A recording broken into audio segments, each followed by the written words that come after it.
Good morning 10th class. बेटा आज हमारा पाठ है स्त्री शिक्षा के विरोधी कुतर्कों का खंडन और इसके लेखक हैं महावीर प्रसाद द्विवेदी। तो इस पाठ में लेखक ने उन लोगों पर व्यंग्य किया है या उन लोगों के तर्कों को काटा है जो लोग स्त्रियों को अपढ़ रखना चाहते हैं, यानी कि उनको पढ़ाई लिखाई से दूर रखना चाहते हैं। तो लेखक ने यहाँ अनेक तर्क दिए हैं उनको पढ़ाने के, और उन लोगों ने भी तर्क दिए हैं जो लोग स्त्रियों को अपढ़ रखना चाहते हैं, यानी कि अनपढ़ रखना चाहते हैं। तो हम इस पाठ को पढ़ते हैं, ध्यान से सुने और अपनी किताब से इसको पढ़ें। बड़े ही शौक की बात है, आजकल भी ऐसे लोग विद्यमान हैं जो स्त्रियों को पढ़ाना उनके तथा गृह सुख के विनाश का कारण समझते हैं। और लोग भी ऐसे वैसे नहीं, बल्कि सुशिक्षित लोग, ऐसे लोग जिन्होंने बड़े बड़े नामी स्कूलों और शायद कॉलेजों में भी शिक्षा पाई है, जो धर्मशास्त्र तथा संस्कृत के ग्रंथ साहित्य से परिचय रखते हैं और जिनका पेशा भी कुशिक्षितों को सुशिक्षित करना, कुमार्गगामियों को सुमार्गगामी बनाना तथा अधार्मिकों को धर्म तत्व समझाना है। उनकी दलीलें भी सुन लीजिए।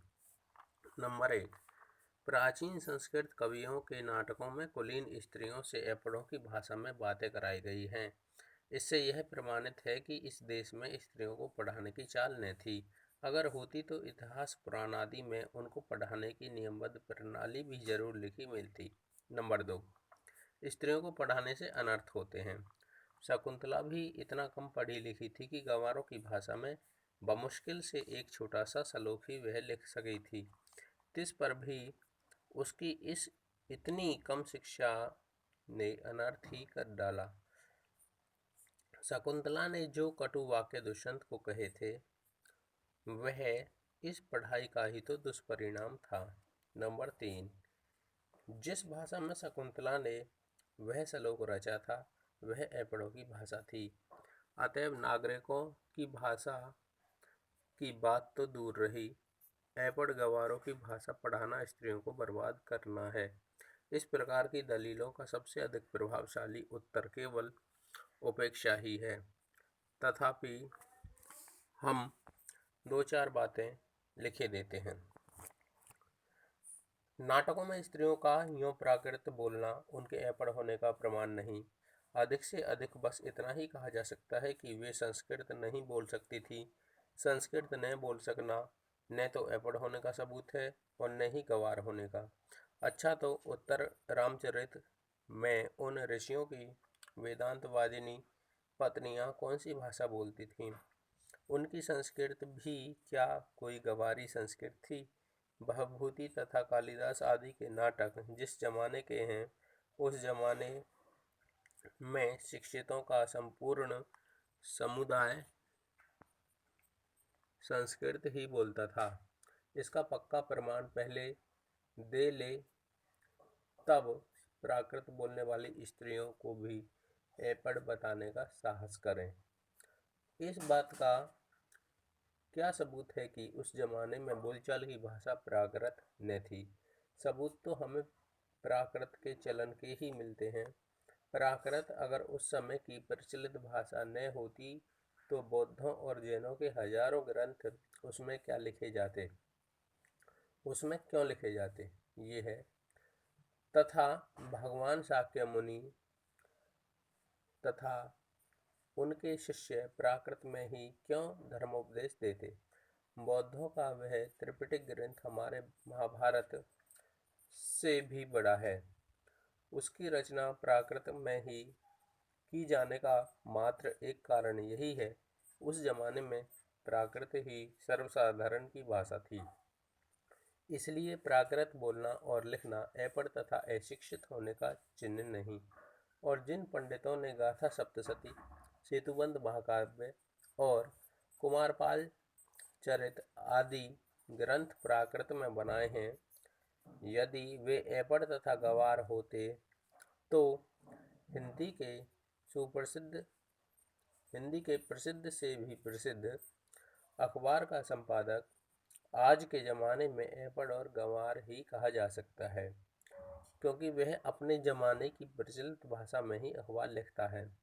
बांग्ला आदि हिंदी भाषाएं आजकल की प्राकृत हैं। सौरसेनी, महाराष्ट्री, मागधी और पाली आदि भाषाएं पुराने ज़माने की थीं।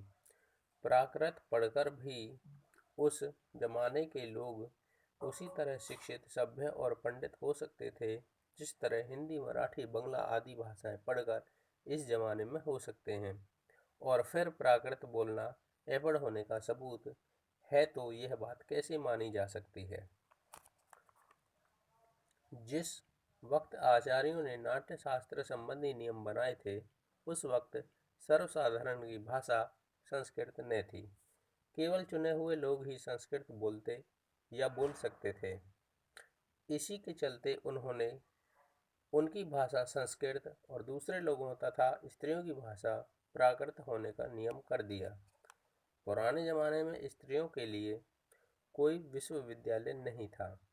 फिर नियमबद्ध प्रणाली का उल्लेख आदि पुराणों में नहीं मिले तो क्या आश्चर्य, और उल्लेख उसका कहीं भी रहा हो पर नष्ट हो गया हो तो। पुराने ज़माने में विमान भी उड़ते थे। बताइए उनके बनाने की विद्या या सिखाने वाला कोई शास्त्र। बड़े बड़े जहाज़ों पर लोग सवार होकर द्वीपांतरों को जाते थे। दिखाइए जहाज बनाने की कोई नियमबद्ध प्रणाली के दर्शक ग्रंथ। पुराणादि में विमानों तथा जहाज़ों द्वारा की गई यात्राओं के हवाले देकर उनका अस्तित्व तो हम भी बड़े गर्व से स्वीकार करते हैं, परंतु पुराने ग्रंथों में बहुत से प्रगल्भ पंडितों के नामोल्लेख देखकर भी कुछ लोग तो भारत की तत्कालीन स्त्रियों को ऐपड़, मूर्ख और गंवार बताते हैं। इस तर्कशास्त्र ज्ञाता तथा इस न्यायशीलता की बलिहारी वेदों को प्राय सब हिंदू ईश्वर कृत मानते हैं। अतः ईश्वर तो वेद मंत्रों की रचना या उनका दर्शन विश्ववरा आदि स्त्रियों से कराएं और हम उन्हें कखरा पढ़ाना भी पाप समझें। विद्या और शीला आदि कौन थीं? वे क्या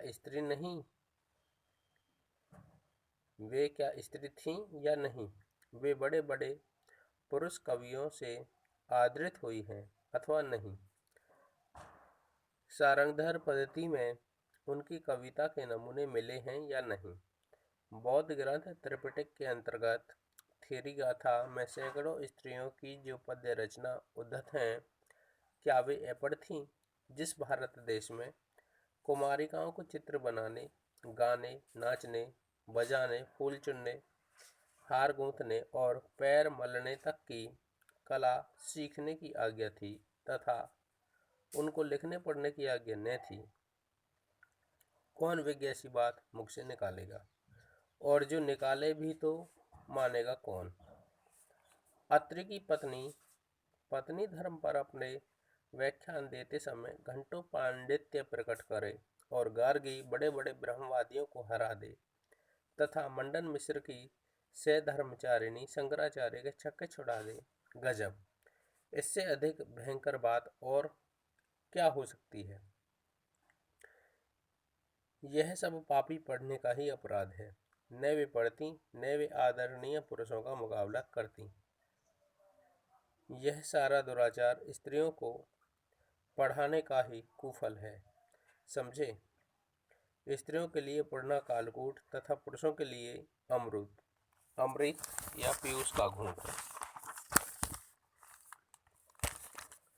ऐसी ही दलीलों और दृष्टांतों के आधार पर ही कुछ लोग स्त्रियों को ऐपड़ रखकर शायद भारतवर्ष का गौरव बढ़ाना चाहते हैं।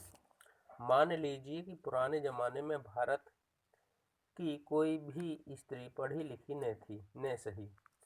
उस समय स्त्रियों को पढ़ाने की जरूरत ही न समझी गई होगी, किंतु अब तो है, अतएव पढ़ाना चाहिए।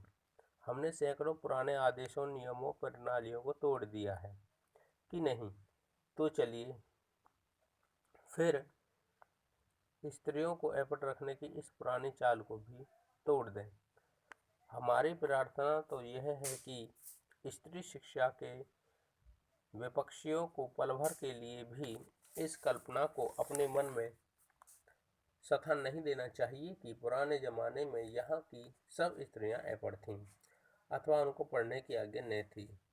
जो लोग पुराणों में पढ़ी लिखी स्त्रियों के हवाले मांगते हैं उनको श्रीमद् भागवत दशम स्कंद के उत्तरार्ध का 53वां अध्याय जरूर पढ़ना चाहिए, जिसमें रुक्मणी हरण की कथा है। रुक्मणी ने जो एक लंबा चौड़ा प्रेम पत्र एकांत में लिखकर एक ब्राह्मण के हाथ जो श्री कृष्ण को भेजा था, वह तो प्राकृत में न था, फिर उसके प्राकृत में होने का उल्लेख भागवत में तो नहीं। उसमें रुक्मणी ने जो पांडित्य दिखाया है वह तो उसके अपढ़ और अल्पज्ञ होने का गवारपन का सूचक नहीं। पुरानी रीति के पक्के सनातन धर्मावलंबियों की दृष्टि में तो नाटकों की अपेक्षा भागवत का महत्व बहुत अधिक होना चाहिए। इस स्थिति में यदि उनमें से कोई यह कहे कि सब प्राककालीन स्त्रियां अपढ़ होती थीं, तो फिर उसकी बात पर विश्वास करने की जरूरत नहीं। भागवत की बात को यदि पुराणकार या कवि की कल्पना मान ली जाए तो नाटकों की बात उससे भी गई बीती समझी जानी चाहिए। स्त्रियों का कुछ किया हुआ अनर्थ यदि पढ़ाने का ही परिणाम है तो पुरुषों का किया हुआ अनर्थ भी उनकी विद्या और शिक्षा का ही परिणाम समझना चाहिए। बम के गोले फेंकना, नर हत्या करना, चोरियां करना, डाके डालना, घूस लेना, व्यभिचार करना, ये सब आदि पढ़ने लिखने का ही परिणाम हो तो सारे स्कूल, कॉलेज और पाठशालाएं बंद हो जानी चाहिए। किंतु विक्षिप्तों, बात व्यथितों और गृहग्रस्तों के सिवा इस प्रकार की दलीलें पेश करने वाले बहुत ही कम मिलेंगे। शकुंतला ने भी दुष्यंत को कटु वाक्य कहकर कौन सी अस्वाभाविकता दिखाई? क्या वह यह कहती कि आर्यपुत्र शाबाश, बहुत अच्छा काम किया जो मेरे साथ गंधर्व विवाह करके मुकर गए। न्याय, नीति, सदाचार और धर्म की आप प्रत्यक्ष मूर्ति हैं। अपनी पत्नी पर घोर से घोर अत्याचार करके जो उससे ऐसी आशा भी रखते हैं, वे मनुष्य स्वभाव का किंचित भी ज्ञान नहीं रखते। आज तक सीता से अधिक साध्वी स्त्री नहीं सुनी गई।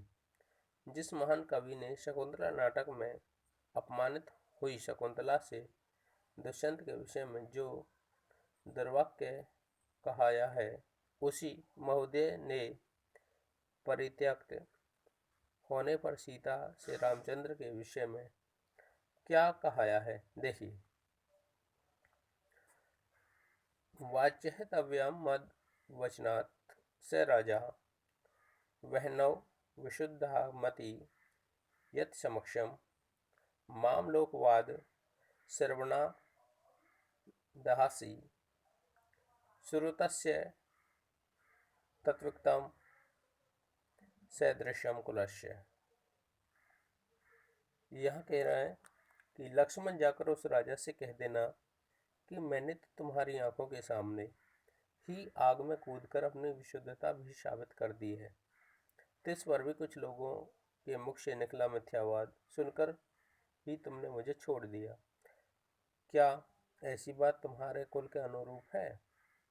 अथवा क्या यह तुम्हारी बड़ी विद्वता या महता की शोभा देने वाली है? अर्थात तुम्हारा ऐसा अन्याय तुम्हारे कुल, शील, पंडित सभी पर बट्टा लगाने वाला है। सीता का यह कटु संदेश नहीं तो क्या मीठा है? राजा मात्र कहकर ही उनके पास अपना संदेश भेजा। यह उक्ति न तो किसी वेश्यापुत्री की है, न किसी गंवार स्त्री की, किंतु महाब्रह्मज्ञानी राजा जनक की बेटी और मनवादी महर्षियों के धर्मशास्त्रों का पूरा ज्ञान रखने वाली रानी की। नृपस्य वर्णाश्रम पालनम यत् स एव धर्मो मनुनः प्रणीत। सीता की धर्मशास्त्र प्रज्ञाता का यह प्रमाण भी वहीं आगे चलकर कुछ ही दूर पर कवि ने स्वयं दिखा दिया है कि सीता परित्याग के कारण वाल्मीकि के समान शांत, नीतिज्ञ तथा क्षमाशील तपस्वी तक ने असत्यमेव मन्युर्भर्ताग्रजे में कहकर रामचंद्र पर क्रोध जाहिर किया। अतएव शकुंतला की ही तरह अपने परित्याग को घोर अन्याय समझने वाली सीता का रामचंद्र के विषय में कटु वाक्य कहना सर्वथा स्वाभाविक ही है। न यह पढ़ने लिखने का परिणाम है, न गंवारपन का और न अकुलीनता का। पढ़ने लिखने में तो स्वयं कोई बात ऐसी है ही नहीं जिससे अनर्थ हो सके। अनर्थ का बीज उसमें हरगिज नहीं। अनर्थ तो पुरुषों से भी होते हैं, अपढ़ों तथा पढ़े लिखों से, दोनों से। अनर्थ दुराचार और पापाचार के कारण ही होते हैं तथा वे व्यक्ति विशेष का चाल चलन देखकर जाने भी जा सकते हैं। अतएव स्त्रियों को पढ़ाना अवश्य ही पढ़ाना चाहिए। लोग जो यह कहते हैं कि पुराने ज़माने में यहाँ स्त्रियां न पढ़ती थीं या उन्हें पढ़ने की ममानियत थी, वे या तो इतिहास से अभिज्ञता नहीं रखते या फिर जानबूझकर लोगों को धोखा देते हैं। वे समाज की दृष्टि में दंडनीय लोग हैं, क्योंकि आज स्त्रियों को निरक्षर रखने का उपदेश देना समाज पर अपकार और अपराध करना है, समाज की उन्नति में बाधा डालना है।